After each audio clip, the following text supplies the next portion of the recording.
This video has been supported by JLCPCB. Hey guys, a parts shortage is causing a bit of a content shortage for me, so while waiting for the delivery from a scalper, I thought I'd hit you with a product review like we used to do in the good old days. This package that miraculously did arrive contains an L3 Laser Engraver from Hong Kong-based manufacturer Wainlux. They are currently running a Kickstarter campaign for it. And whoa, it's already very successful, even though my video has only just started. I thought I could use a beautifully designed and more powerful upgrade to my old Elex Maker laser after seeing breaking tabs on YouTube turn Kapton tape into graphene conductors and selectively deposit copper on microscope slides. I would like to try something similar, and I thought the Wainlux L3 might be a good tool for that job. They are advertising some promising features too, like an autofocusing head and dual laser diodes. They claim that gives them more power than the competition, and some special optics give them a better beam profile. I'm going to take it apart in a minute, but because the pre-assembledness is one of their selling points, I'd like to try the out-of-the-box performance first. Exceptionally high precision. It is like tightening leather with a shoelace. My tabletop has seen better days, but it's cool that they included a sheet metal placemat. The assembly was indeed effortless. 4 screws and an electrical connector to attach the X-axis to the frame. Shortly after the delivery of the machine, they used discrete packaging to send a replacement mainboard, apparently with a few pre-production bugs fixed.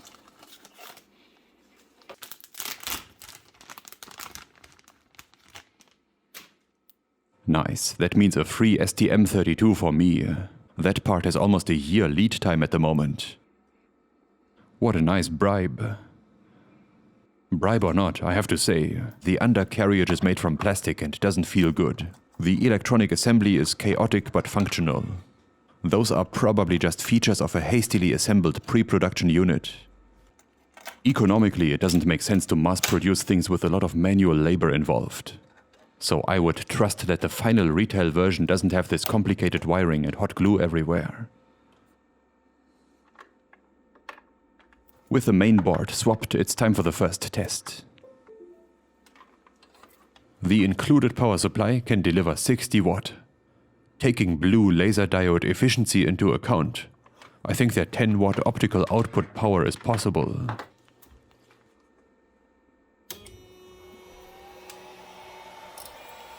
Good that it doesn't start a full power surprise attack whenever flipping the power switch. You know, like a certain Elex Maker machine did. Together with the engraver, I received a bag of material samples. Obviously it's going to do well with those, so let's just demonstrate them quickly. Rough positioning of the raw material is aided by this preview mode and a red laser dot. It's not perfectly coaxial with a working beam though.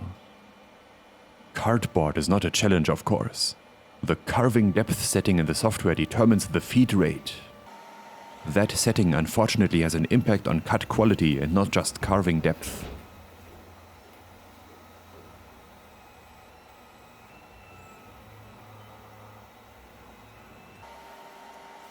The one on the right was cut much faster and its diagonal lines came out wobbly.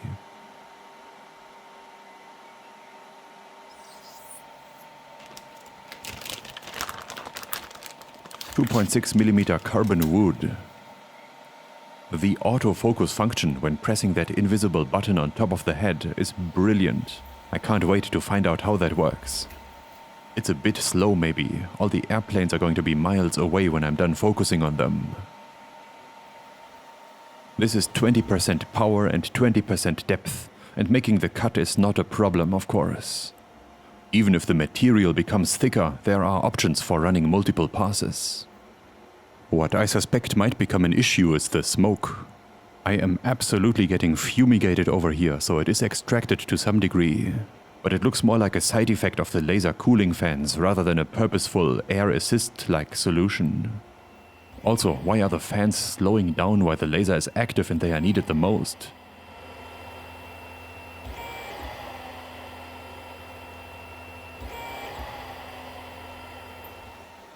Either way, great result after only one pass at a moderate power level.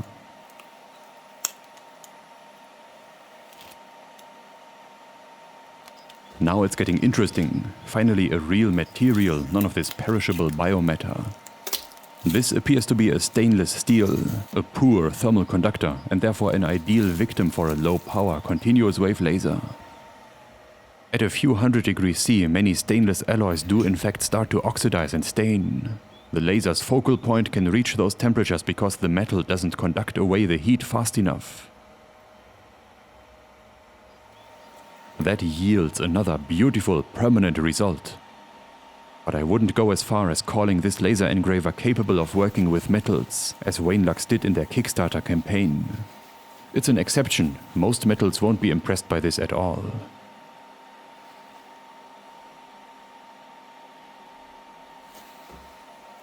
For example, here's the thinnest and weakest aluminium foil I've ever come across. But few watt blue diode lasers still don't have a chance against it. It's a combination of reflection and heat dissipation, I suppose.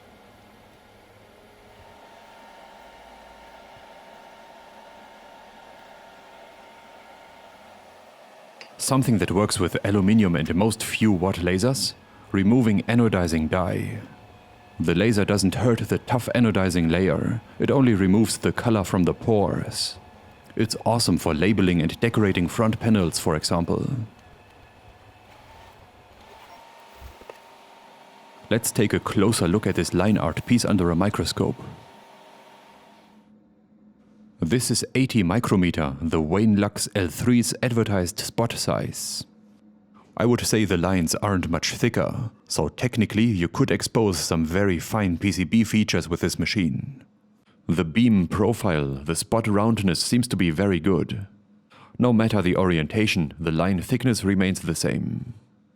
Unfortunately, here it also shows its biggest weakness in my opinion. The current software version is a big handicap for the L3. I've created this pattern in flow lines, an awesome parametric line art generator by Max Surgui.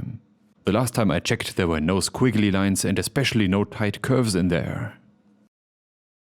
I'm downloading the pattern as an SVG vector file to import it into Inkscape.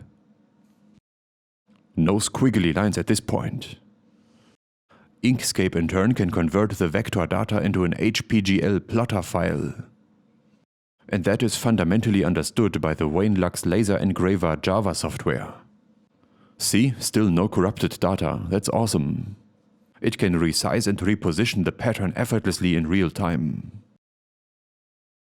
But as soon as I press start, the madness begins. It takes 6 minutes to process a few hundred lines, which are already in a convenient vector format. Literally a TI-84 Plus could do the 2D matrix math, to transform the vectors into any plotter coordinate system in seconds. But no, if I'm not mistaken, Laser Engraving Machine version 1.1.5 feels the need to rasterize my vector image first, then to look at pixels and to try and fill them somehow with squiggly laser lines. It's not even good at it, and it's unnecessary too. There are dirt cheap Gerbil controllers and the laser web software dealing with vector graphics gracefully. I assume the decision to reinvent the wheel stems from the idea to offer smartphone app control. But who even has the perverted desire of controlling a desktop laser engraver with a smartphone app? On the other hand, I have no way of knowing how the arts and crafts people tick that Wainlux is clearly marketing this product towards. Maybe there actually are those who just want to drag and drop a JPEG file onto a piece of leather with the least amount of trouble. It smells like burning hair, but who am I to judge? It's nothing like tightening leather with a shoelace, in case you were wondering about that. Wow, that mode actually works really well. You could start a business laser engraving dogs' portraits on collars and dog tags. Let's try and expose a PCB. I'm using this pre-coated Bungard substrate that was best before 2006. After a few attempts, I came to the conclusion that it's absolutely necessary to slow the machine down with that carving depth setting, otherwise contours get blurry.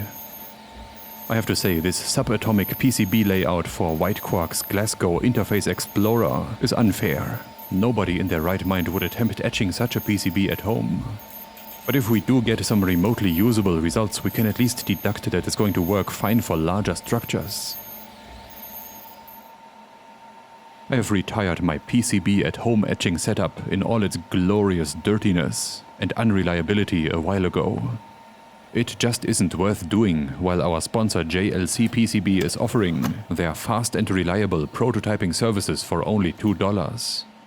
I had them make these special, pure copper low thermal EMF short circuits to fit directly over standard multimeter binding posts. They have a complicated shape and I went with a thin 0.6mm substrate for the lowest possible thermal mass. You'd think that that would cost extra, but no, $2 for 10 of these at JLCPCB. Even for the luxury options like gold plating and different solder mask colors, there is no cheaper supplier on the PCB market. Even though a few components for it have months of lead time at the moment, JLCPCB had no problem delivering this beautiful Glasgow Interface Explorer board to my doorstep in under a week. I can't wait to assemble one, but I think I have to. At the moment they have a special offer where each PCB order is rewarded with 3 coupons for their ever-growing SMT assembly service. I've even heard some rumors that they have electronic components in stock. So give them a try with the link below. Promise, this thing will still be here when you're done, and probably still unfinished.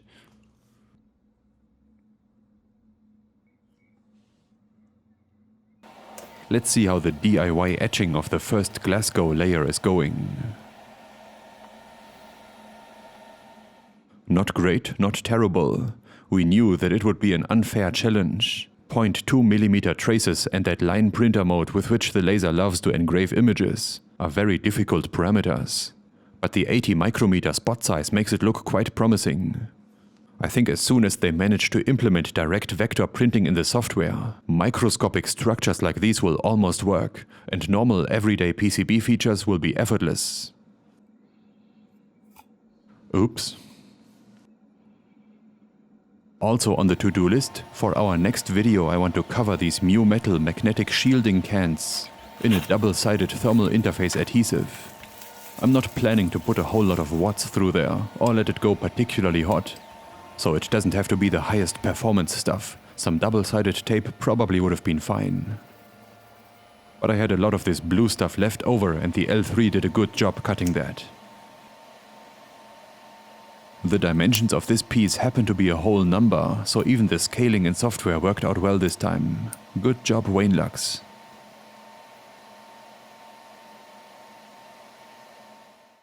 But to impress me personally, the software needs to become much better, or a Gerbil-compatible mode needs to be implemented. I don't want a detour over other software to import my graphics. I want direct vector printing with preservation of my dimensions. I want to invert areas a million times without them becoming smaller and narrower, if that isn't too much to ask.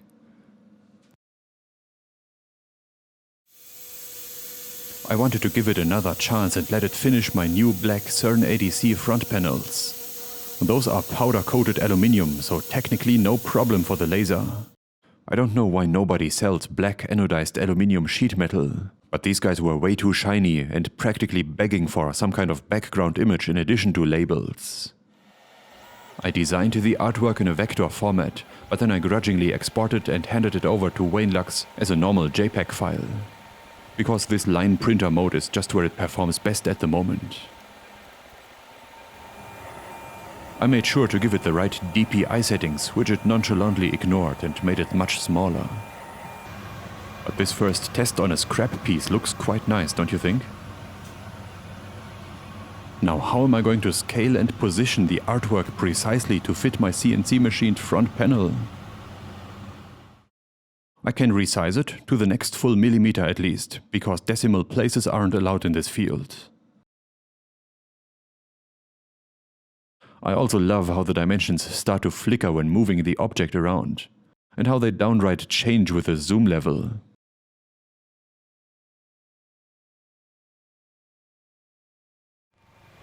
But eventually, after scaling the image precisely in a different software, I'm happy to report a good result. A smelly result too. Organic materials just have an unpleasant stench, but when it comes to plastics and coatings, those are actually a health hazard and need to be dealt with accordingly. Alright, check this out.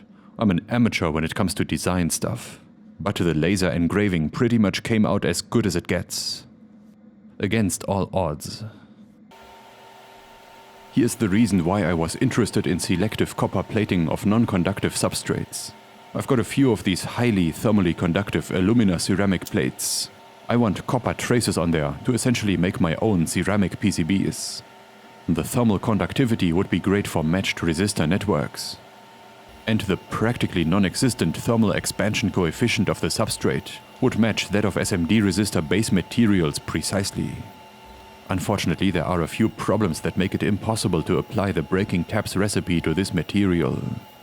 It's not transparent, it's thermally conductive, and this is the slowest feed rate that the L3's software allows. I'll have to try this again with a more powerful pulsed laser. Check out the breaking taps video if you want to see something like this succeed. Let's take the Wainlux L3 prototype apart and see what makes it work. It looks like it has started the job on its own already. This motor cover probably came undone during shipping. It confirms my initial impression of the plastic. I think it's at least partially 3D printed in this prototype. But again, that would be way too expensive for the mass-produced final version, so I'm pretty sure that will become better. For both X and Y they are using a kind of internal aluminium profile roller, with which I have no long-term experience. They have a dust cover and a pretty good feel to them. If I had to guess, I would say they are better quality than those plastic wheels on hollow beam aluminium profiles. But not quite as good as real linear rails. It matters little either way. A laser doesn't need a whole lot of stiffness. The most exciting parts live in here. The laser, the autofocus function, and an actual linear rail for the Z-axis if you will. They are using a lead screw and a DC gearbox motor for that. Unusual and a bit of an overkill with all the custom aluminium CNC parts. If I had to guess, I would say that at least 90% of the product's costs are in this assembly. It's nicely made, but I wouldn't be surprised if they were going to optimize that a bit more for the final production version. This is that dual laser module, also a nice and tight custom CNC part. I'm reluctant to take it apart any further now because as we've seen, the beam combiner alignment as well as the focus settings are spot on. Spot on, get it? I like this arrangement because it allows reaching those higher power levels without overpowering a single diode too extremely, which would ultimately limit its lifetime. This part seems to contain the rangefinder for the autofocus function, and I'm almost speechless for once. The red laser dot, which I mistook for a positioning aid in the beginning, is actually the basis for the distance sensor. They are projecting the dot onto a linear CCD sensor, just like the $1,000 sub-micrometer resolution micro-epsilon laser distance sensor did. Have a look at this video if you don't know what I'm talking about. With a plastic and hot glue construction, this assembly won't give you any useful sub-micrometer readings. But this is still shockingly high-tech for a novelty Kickstarter laser engraver. Here's their laser diode driver prototype based on an $11 DC-to-DC switching controller. Guaranteed this will see some significant optimization before making it into the final production version. It's how I like to work too. Get the concept going with fancy parts, and then optimize for cost in a second revision. Yeah, overall a cool and promising product. The software I've seen today was not good. Barely enough for the arts and crafts applications that they are advertising with. The hardware on the other hand, fantastic, especially above the waist. Almost good enough for PCB exposure if the software gets a few patches. A bit of a disclaimer. Keep in mind that a Kickstarter pledge is a donation and not a pre-order, so the platform provides little to no support. As is the nature of Kickstarter campaigns and reviewing pre-production units, every aspect of it may or may not change. If you're interested, check out their campaign with the link in the video description. Maybe ask the manufacturer questions about what changes are planned and what will stay, and how many STM32s they have in stock. And that's all of my observations for today. Thank you for watching.